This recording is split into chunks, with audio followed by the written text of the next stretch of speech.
de la communication des télécommunications et du numérique jëloon jëmale ko rek ci li nga xam ne nag moo di média bi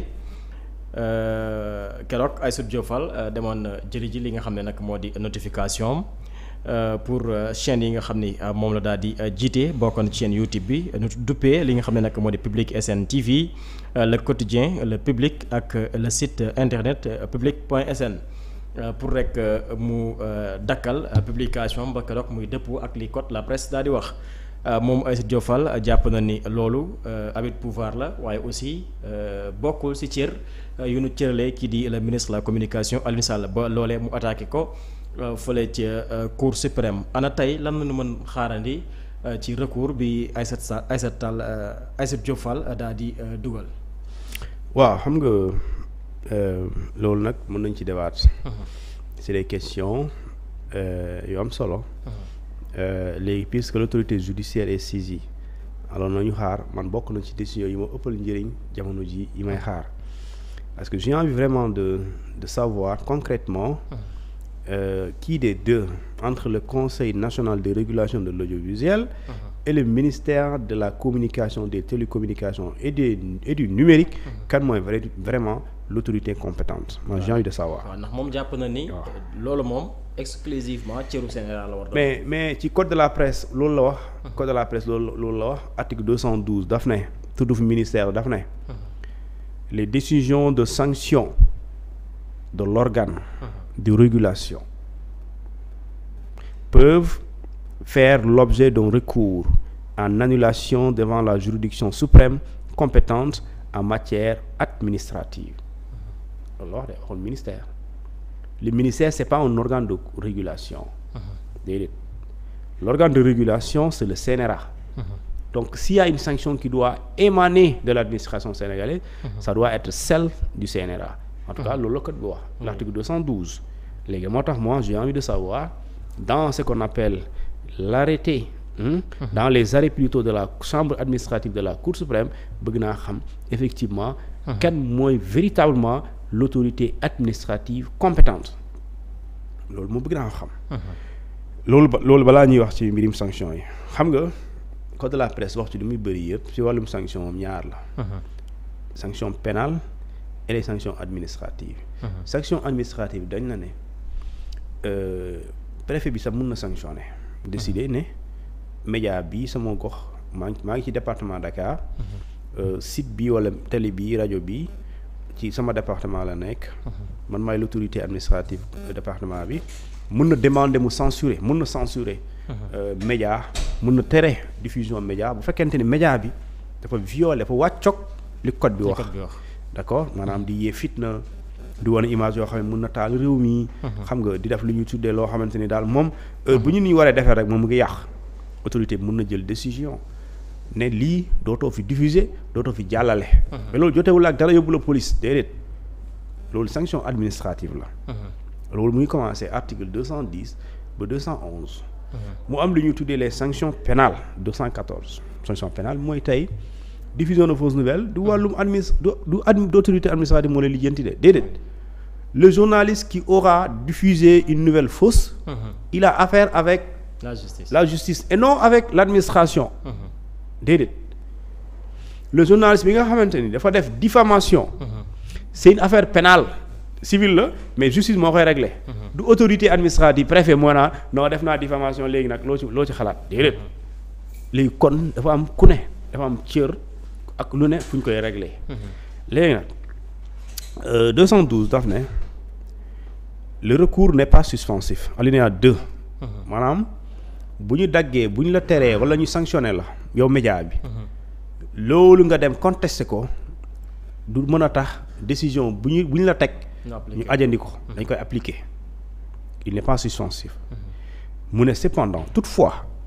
mën na suspensif bu fekkente ni toutefois une demande de sursis à exécution peut être introduite devant la même juridiction bu fekkente ni jàpp nga ne da nga bëgg a continuer ce programme da ngay def lu ñuy tuddee une demande de sursis maanaam wax autorité bi man day tere nañ ma diffuser waaye bëgg naa nga surseoir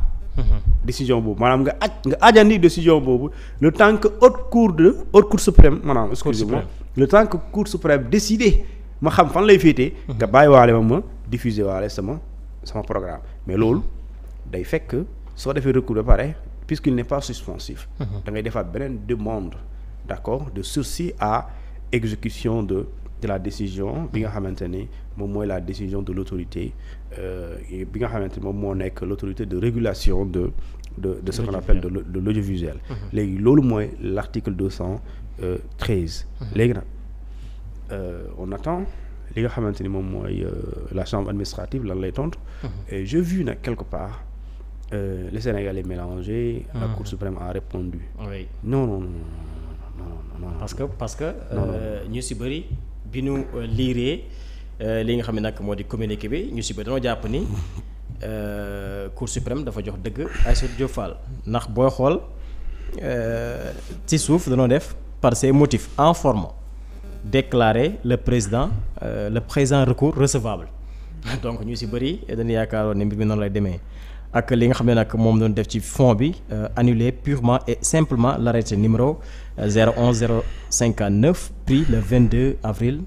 2025 par le ministre de la communication des télécommunications et du numérique donc lii ñu si bëri dañoo yaakaaroon ni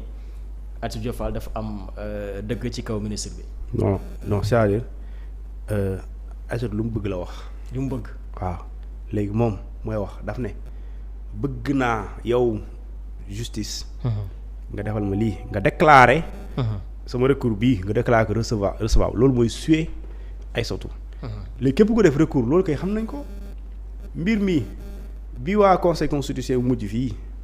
dañu ne conseil bi ñu ngi lay wax ne yow ñu ngi lay yëgal ne ñun ñu def recours dañoo bëgg nga nangu ne ñun lu ñu def am nañ ci droit ba pare. nga nangu ne ñun yow am nga compétence pour wax ba pare nga nangu ne nga xamal nit ñi sénégalais yi.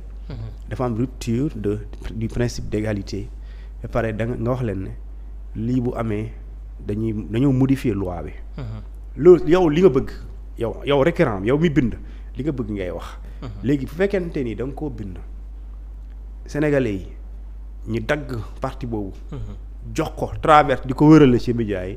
sénégalais bu amul réflexion mun na jàpp ne kon cour bi li la wax. d'accord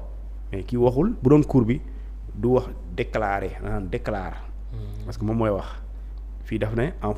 en la forme mu def 2 points nga déclarer maanaam en la forme vous l'autorité déclarez ce présent recours recevable. léegi si l'autorité répond mooy nous déclarons recevable le recours et cetera. et loolu vraiment ce n'est pas la cour suprême. ci chambre administrative du ma waxagul léegi moom bu waxee léegi nag kii saisir moom day wax ci fond bi. jàppal ne baax na ci forme bi. waxal na nga déclarer que de baax na ci fond bi aussi na nga waxal Sénégalais aussi waxal ministre bi. ñun ñu am dëgg moo tax mu ne annuler. d'accord purement et simplement l'arrêté léegi bu doon cour bi mooy tontu. danay wax en la forme mu def 2 points déclarons recevable. le présent recours mu def ci fond bi d'accord mu ne la cour annule. yooyu noonu mais c'est pas la cour qui parle c'est le requérant. maanaam ki saisir cour suprême. di ko clamer ak ministère bi. moom mooy wax bëgg-bëggam léegi y a ce qu'on appelle li nga wax fi nga sukkandiku. ak l'arrêté en question bindi cooli. léegi mu foofu la cour bi di sukkandiku pour xool est-ce que te moom attewul duggul ci biir day xool est-ce que les articles évoqués. par le ministère est-ce que articles yooyu li ministère bi appliqué est-ce que exactement loolu la est-ce que li média bi wax te ànduma ci. te ñu teg ko daan boobu est-ce que réellement. loolu la yoon wax donc c'est un juge de droit. et non un juge de fait. léegi su boobaa ci fin bi ñu ne statuer ce que de droit sur les dépenses. sur les dépenses kon kay jàppal ne daf la ne lii wax nañ la ko léegi atte ñu man ak diw. léegi c'est pas diw waxagul et diw mooy la cour suprême la chambre administrative. maintenant moom ñaata fan la am je pense que su ma jumlee c'est 48 heures xaw ma. façon avant la fin de semaine war na mën a génn. ok mais arrêté bi ministre bi jël est-ce que nekkul di salfaane li nga xam ni moo di la liberté d'entreprendre ak li nga xam ni moom la constitution bu Sénégal wax ci ku bëgg a taxawal maison de production wala maison de la presse. waaw xam nga j'ai vu nag quelque part aussi. am ku wax article 11 ñu indi ñoom constitution. indi beneen constitution bu Sénégal. article 11 bi fekk changé nañ ko je rappelle que article 11 boobu ñuy génnee ñoom dépassé nañ ko. changé nañ ko yàgg na article 11 bu constitution bu Sénégal bu baax bi laa la wax de. boobu moo ne la création d'un organe de presse. mu nekk organe de presse boo xam ne day wax ci économie. day wax ci politique day wax ci santé day wax ci environnement et cetera. mu ne n'est soumis à aucune autorisation déclaration à aucune obligation d'accord préalable. daf ne la création est libre et n'est soumise à aucune autorisation préalable léegi phrase bu mujj bi fin bi mu ne le régime de la presse est défini par la loi. léegi ça veut dire quoi sooy créer média amul koy tàggu am nga liberté amul koy tàggu mooy tu es libre nga créer ko amul autorisation préalable amul autorisation buy jiitu loolu tu es libre de créer ton média tu es libre également de mettre ça teg ko nii tuddee ko FTV léegi ñu ne la FTV am na bi ñu koy créer am nga liberté mais média boobu nu muy doxee c'est défini par la loi léegi la foofu la coow li nekk le média est défini nu muy doxee c'est défini par la loi qu'est-ce que la loi dit elle dit il y a trois types de médias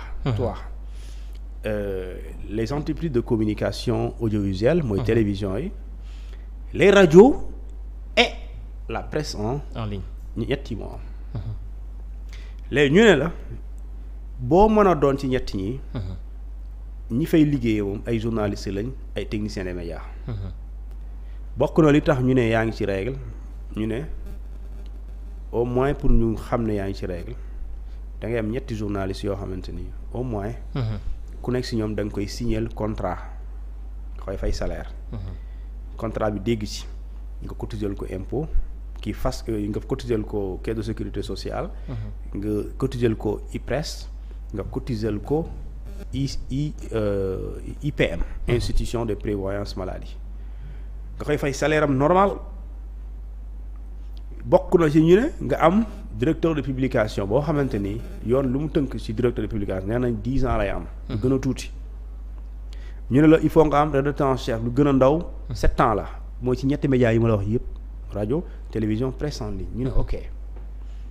léegi loolu soo ko remplirul tu n'es pas en règle mais si tu remplis pas une des conditions la sanction c'est pas tëj la ci kaso bi wax ma loolu de la sanction mooy yow mënoo exercer mënoo nekk ci réew et pare nga nekk hors la loi da ngay tegu ci yoon soo degul ci yoon tu n'es pas du système tu n'es pas de ce qu'on l'environnement médiatique léegi ñu ne la moo tax sànq nee naa la les sanctions administratives et pénales léegi yow ci sa média boobu nga nekk bu dee day nañ la da nga war a am ñetti journalistes amuloo ko kon nekkoo en règle par rapport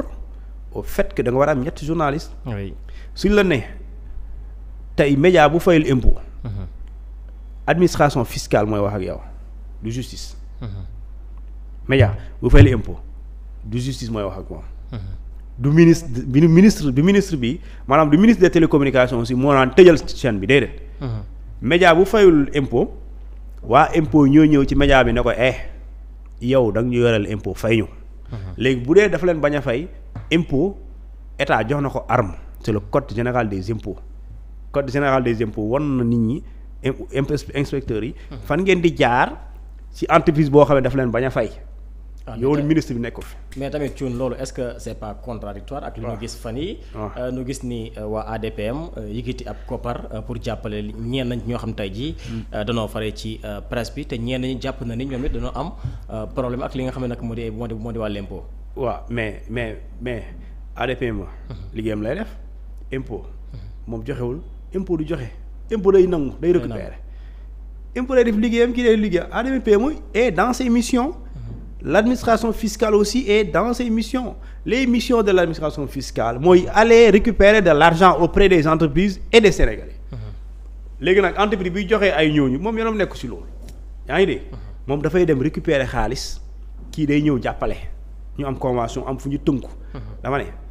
entreprise de presse bu fayul impôt de justice sénégalaise moo koy lijjanti du ministre de la communication moo koy lijjanti waa impôt ñooy ñëw ci moom ne ko fay ñu léegi bu ñu fayul amuñu fu ñu déggoowee administration fiscale dafa am arme loolu c'est le code général des impôts moo naan nit bu waree fay impôt fayoo yoon bi nga koy jaarale su nekkee délinquant fiscal nga porte ko plainte ñu yóbbu ko ci yoon ñu jàpp ko wala ñu xool ñu koy régler léegi nag aussi soo wàccee loo xamante ni par exemple tey ñu ne la war nga def lii waaye sanction bi c'est pas une sanction pénale du justice moo ko régler aussi moo tax ñu indi le tribunal des pairs wala yëgoon loolu tribunal des pairs mooy tey képp koo xamante journaliste nga ak technicien des médias soo defee faute professionnelle foofu lañ lay àtte ñu ne mën nañ dem ba tere la confisquer sa carte nangu sa carte bi nga xam ne doo exercer pendant une bonne période loolu la pour éviter les sanctions pénales léegi nag sanction pénale am na foo xamante ni du tribunal des pairs mais justice moo koy def tey média bii nga toog fii di def appel à l'insurrection sëñ bi du sanction administrative mais dañ lay jàpp ndax ko yóbbu la ci kaso bi mais sanction administrative mën na am aussi mooy mën nañu ñëw jël sa bagage télévision bi confisque ko tëj ko ba pare doo ci mën dara comme waa jooju nekkoon fii damay def xaw ma attentat kooku yooyu nga koy teg parce que code bi loolu la prévoir nga ñëw ci moom confisque bagage yi tëj entreprise bi ba pare moom jàpp ko teg ko daan loolu la donc yooyu moo tax ma ne j'ai envie de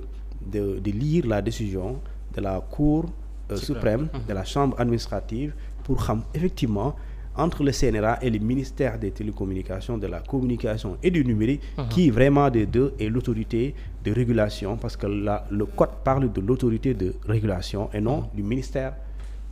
Exactement. Alors Thioune danay ñëw ci li nga xam ne nag moo di mbirub rapport Cour des comptes